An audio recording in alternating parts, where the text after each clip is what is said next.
بالکل ٹھیک ہے. اچھا چلیے اب ہم اس پہ لائٹ بعد میں کریں گے. کچھ چیزیں مجھے بتا دیں جو بڑی ضروری ہیں. مجھے یہ بتائیں کہ یہ ہاتھ یہاں باندھنے ہیں, ہاتھ یہاں باندھنے ہیں, ہاتھ چھوڑ دینے ہیں, کوئی جیسے بھی نماز پڑھتا ہے ضروری ہے کہ اس پہ اعتراض کیا جائے یا اس کے اوپر کوئی فتویٰ لگایا جائے؟ یہ جو آپ نے سوال کیا نا اسامہ بھائی, میں آج اس کے بارے میں بھی آپ کو بھی اور خود کو بھی اور آڈینس کو بھی ایک پیغام دینا چاہتا ہوں. کوئی بندہ ہاتھ نیچے باندھتا ہے اور وہ اس لیے باندھتا ہے کہ وہ یہ سمجھتا ہے اور اس کی تحقیق یہ کہتی ہے کہ رسول اللہ صلی اللہ علیہ وسلم نے نیچے باندھا, اس کا عقیدہ درست ہے.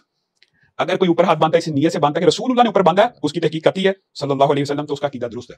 اگر چھوڑتا ہے اسی نقطہ نظر سے تو عقیدہ درست ہے. لیکن کوئی ہاتھ اوپر باندھتا ہے اس نیت سے کہ میرے امام نے باندھا ہے, میرے مولوی نے باندھا ہے, رسول اللہ نے چاہے باندھا ہو یا نہ باندھا, یہ عقیدہ درست نہیں ہے. صرف وجہ اختلاف یہ اعتراض نہیں ہے, لوگ بات کو سمجھنے کی کوشش کریں. یعنی دعوت فکر یہ ہے, ہر ایک کو دعوت فکر ہے کہ آپ تحقیق کر لو, نہیں کر سکتے تو آپ یہ کم از کم اس نتیجے پہ پہنچو کہ اگر میں نے ہاتھ نیچے باندھے ہیں تو میں اس لیے باندھتا ہوں کہ رسول اللہ نے نیچے باندھ کے باندھے, تو ٹھیک ہے, ہمیں کوئی اعتراض نہیں, اس کے اوپر کوئی اعتراض نہیں, سمجھ رہے ہیں, کوئی اعتراض نہیں. لیکن اگر کوئی بندہ کہ رسول اللہ نے تو سینے پہ باندھے تھے, لیکن چونکہ ہمارے امام ہمیں کی تقلید کرتے ہیں, ہم ان کے پیچھے چلیں گے چاہے رسول اللہ نے وہاں باندھے تھے, پھر یہ اس بات کو ہم درست نہیں. رفع دین بھی ایسے ہی ہے, رفع دین کے بارے میں بھی یہی بات ہے. مطلب جو بھی اختلافات ہیں وہ پھر سارے اس کا مطلب میں نے تو یہ بات کہہ دی ہے, ایک بندہ رسول اللہ کی سنت سمجھ کے رفع دین چھوڑتا ہے وہ جائے گا, عقیدہ تو جائے گا نا, امال کی قبولیت کے لیے عقیدہ درست ہونا چاہیے نا. بڑا مزہ آیا مجھے آپ کی بات. اب بات سمجھ, عقیدہ درست ہوگا تو میں دیکھیں اللہ کو کیا کہے گا کہ اللہ میں نے اس لیے نہیں اٹھائے کہ رسول اللہ نے نہیں اٹھائے تھے, یہ جواب بنتا ہے. لیکن اگر وہ جا کے کہ رسول اللہ نے اٹھائے تھے لیکن میرے مسجد کے مولوی نے نہیں اٹھانے دیے, مجھے میرے پیر صاحب نے نہیں اٹھانے دیے, پھر یہ جواب ویلڈ ہے.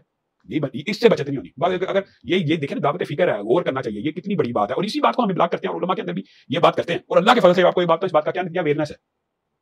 لوگ آپ کو پتا ہے سنت کی طرف زیادہ متوجہ ہو رہے ہیں, جتنا علم پھیل رہا ہے لوگ سنت کو پریفرنس دینا شروع ہو گئے ہیں. ہر مکتبہ فکر کے لوگ, ہر مکتبہ فکر کے علماء بھی